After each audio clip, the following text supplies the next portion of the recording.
ಕಾರ್ಖಾನೆಗಳಲ್ಲಿ ಕೆಲಸ ನಿರಂತರವಾಗಿದ್ದರೆ ಅಲ್ಲಿ ದುಡಿಯುವ ಕಾರ್ಮಿಕರಿಗೆ ಗುತ್ತಿಗೆ ಆಧಾರದಲ್ಲಿ ಕೆಲಸಕ್ಕೆ ನೇಮಿಸಿಕೊಳ್ಳುವಂತಿಲ್ಲ. ಒಂದು ವೇಳೆ ನೇಮಿಸಿಕೊಂಡರೆ ಅಂಥ ಕಾರ್ಮಿಕರು ಸಕ್ಷಮ ಪ್ರಾಧಿಕಾರಕ್ಕೆ ದೂರನ್ನು ನೀಡಬೇಕು. ಆಗ ಸರ್ಕಾರ ಪರಿಶೀಲಿಸಿ ಕ್ರಮ ಜರುಗಿಸುತ್ತದೆ ಎಂದು ಜಿಲ್ಲಾ ಸತ್ರ ನ್ಯಾಯಾಲಯದ ನ್ಯಾಯಾಧೀಶರಾದ ಡಿಎಸ್ ವಿಜಯಕುಮಾರ್ ಅವರು ಹೇಳಿದರು. ವಿಶ್ವ ಸಾಮಾಜಿಕ ದಿನಾಚರಣೆ ಅಂಗವಾಗಿ ಕಾರ್ಮಿಕರಿಗಾಗಿ ಕಾರ್ಮಿಕ ಸಮುದಾಯ ಭವನದಲ್ಲಿ ಭಾನುವಾರ ಆಯೋಜಿಸಲಾಗಿದ್ದ ಕಾನೂನು ಅರಿವು ನೆರವು ಕಾರ್ಯಕ್ರಮವನ್ನು ಉದ್ಘಾಟಿಸಿ ಅವರು ಮಾತನಾಡುತ್ತಿದ್ದರು.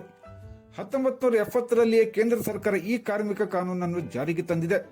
ಈ ಕಾನೂನನ್ನು ಅರಿತು ಗುತ್ತಿಗೆ ಕಾರ್ಮಿಕರು ಸರಿಯಾದ ಮಾರ್ಗದಲ್ಲಿ ಸಾಗಿ ನ್ಯಾಯ ಪಡೆದುಕೊಳ್ಳಬಹುದು.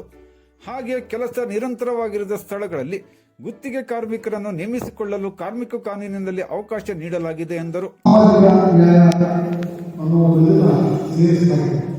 ಆರ್ಥಿಕ ನ್ಯಾಯ, ರಾಜಕೀಯ ನ್ಯಾಯ ಮತ್ತು ಸಾಮಾಜಿಕ ನ್ಯಾಯವನ್ನು ನಾವು ನಮ್ಮ ಎಲ್ಲ ನಾಗರಿಕರಿಗೆ ದೊರಕಿಸಿಕೊಳ್ಳುವುದಕ್ಕಾಗಿ ಈ ಸಂವಿಧಾನವನ್ನು ನಾವು ಅಳವಡಿಸಿಕೊಂಡಿದ್ದೇವೆ ಅಂತ ಹೇಳಿ ಸಂವಿಧಾನದ ಪೀಠಿಕೆಯಲ್ಲಿ ನಾವು ಅದನ್ನು ಹೇಳಿದ್ದೇವೆ.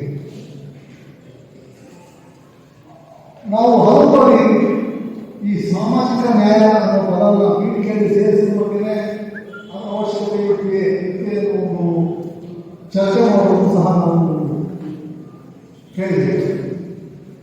ಆ ಪದ ಸಂವಿಧಾನಕ್ಕೆ ತಿದ್ದುಪಡಿ ಮಾಡಿ ಅಲ್ಲಿ ಸೇರಿಸುವ ಅವಶ್ಯಕತೆ ಏನಿತ್ತು. ಇತ್ತೀಚೆಗೆ ಆದರೆ ನಮ್ಮ ಹಿಂದಿನ ಮಾನ್ಯ ಸರ್ವೋಚ್ಚ ನ್ಯಾಯಾಲಯದ ಮುಖ್ಯಮಂತ್ರಿಯವರ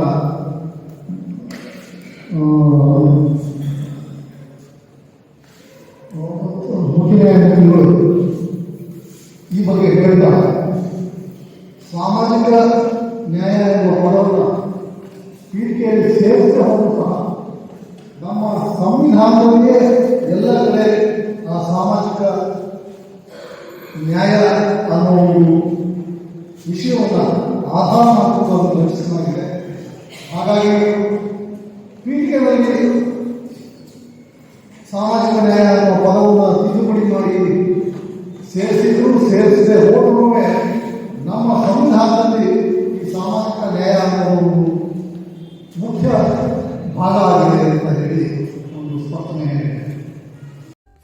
ಹುಬ್ಬಳ್ಳಿಯ ಹಿರಿಯ ವಕೀಲರಾದ ಆನಂದ್ ಪಿ ಸೌದಿರವರು ಇಲಾಖಾ ವಿಚಾರಣೆ ಮತ್ತು ಪ್ರಕ್ರಿಯೆ ಕುರಿತು ಉಪನ್ಯಾಸ ನೀಡಿ ಮಾತನಾಡುತ್ತಾ, ಇಲಾಖಾ ವಿಚಾರಣೆ ಎನ್ನುವ ಪ್ರತ್ಯೇಕ ಕಾಯ್ದೆ ಇಲ್ಲ. ಆದರೆ ಕಾಲಕ್ಕೆ ಉಚ್ಚ ನ್ಯಾಯಾಲಯ ಮತ್ತು ಸರ್ವೋಚ್ಚ ನ್ಯಾಯಾಲಯವು ನೀಡಿರುವ ತೀರ್ಪಿನ ಆಧಾರದ ಮೇಲೆ ಬೆಳೆದು ನಿಂತ ಕಾಯ್ದೆ ಆಗಿದೆ.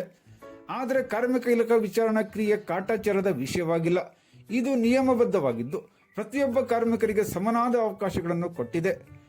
ಕಾಲಕ್ಕೆ ನಡೆದ ವಿವಿಧ ವಿಚಾರಣೆ ಸಂದರ್ಭದಲ್ಲಿ ವಿವಿಧ ನ್ಯಾಯಾಲಯಗಳು ಕಾರ್ಮಿಕ ಕಾನೂನನ್ನು ಗಟ್ಟಿಗೊಳಿಸಿವೆ.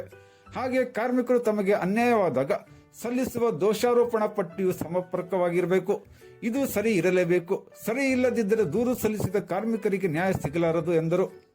ಇಲಾಖಾ ವಿಚಾರಗಳ ಕಾಯ್ದೆ ಅಂತ ಇನ್ನೂ ಇಲ್ಲ. ಇದು ಕಾಲಕ್ಕೆ ವಿವಿಧ ಉಚ್ಚ ನ್ಯಾಯಾಲಯ ಮತ್ತು ಸರ್ವೋಚ್ಚ ನ್ಯಾಯಾಲಯಗಳ ತೀರ್ಪಿನ ಆಧಾರದ ಮೇಲೆ ಬೆಳೆದಂಥ ಒಂದು ಕಾಯ್ದೆ. ಪ್ಯೂರ್ಲಿ ಅ ಜಡ್ಜ್ ಮಿನಿಸ್ಟ್ರು.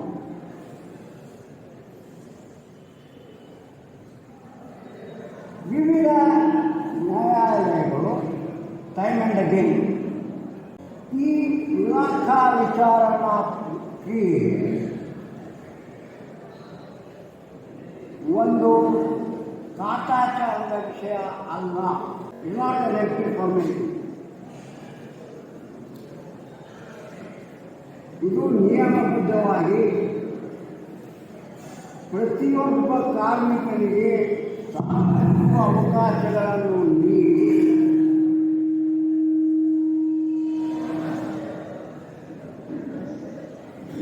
ನ್ಯಾಯ ಒದಗಿಸುವ ಒಂದು ಪ್ರಕ್ರಿಯೆ ಅಂತ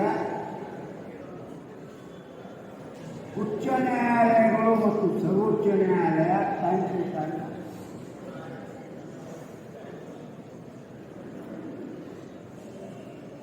ಸರ್ವೋಚ್ಚ ನ್ಯಾಯಾಲಯ ಕೋಲ್ ಇಂಡಿಯಾ ಅಂತ ಕೇಸಿನಲ್ಲಿ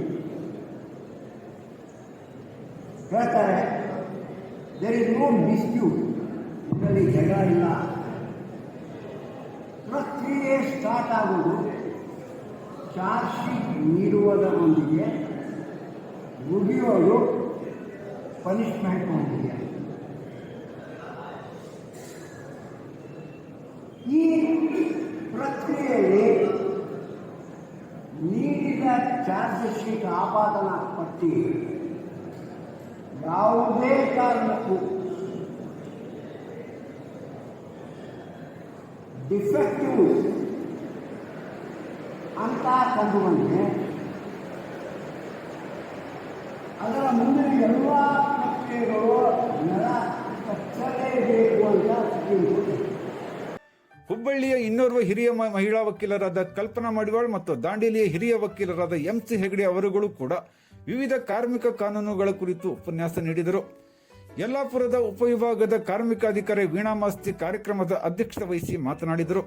ಕಾರವಾರದ ಹಿರಿಯ ಸಿವಿಲ್ ನ್ಯಾಯಾಧೀಶರಾದ ದಿವ್ಯಶ್ರೀ CM ಪ್ರಾಸ್ತಾವಿಕ ನುಡಿಗಳನ್ನಾಡಿದರು. ದಾಂಡೇಲಿಯ ವಕೀಲರ ಸಂಘದ ಅಧ್ಯಕ್ಷರಾದ ಹನುಮಂತ ಕುಲಕರ್ಣಿ ಅವರು ಅತಿಥಿಗಳನ್ನು ಸ್ವಾಗತಿಸಿದರು. ಆರಂಭದಲ್ಲಿ ದಾಂಡೇಲಿ ವಕೀಲರ ಸಂಘದ ವತಿಯಿಂದ ಜಿಲ್ಲಾ ಸತ್ರ ನ್ಯಾಯಾಲಯದ ನ್ಯಾಯಾಧೀಶರನ್ನು ಸನ್ಮಾನಿಸಲಾಯಿತು. ವೇದಿಕೆಯಲ್ಲಿ ದಾಂಡೇಲಿ ಸಿವಿಲ್ ನ್ಯಾಯಾಧೀಶರಾದ ರೋಹಿಣಿ D. ಬಸಾಪುರ್, ದಾಂಡೇಲಿಯ ವೃತ್ತದ ಕಾರ್ಮಿಕ ನಿರೀಕ್ಷಕರಾದ ಚೇತನ್ ಕುಮಾರ್ ಹುಕುಂನಗರ್ ಇದ್ದರು.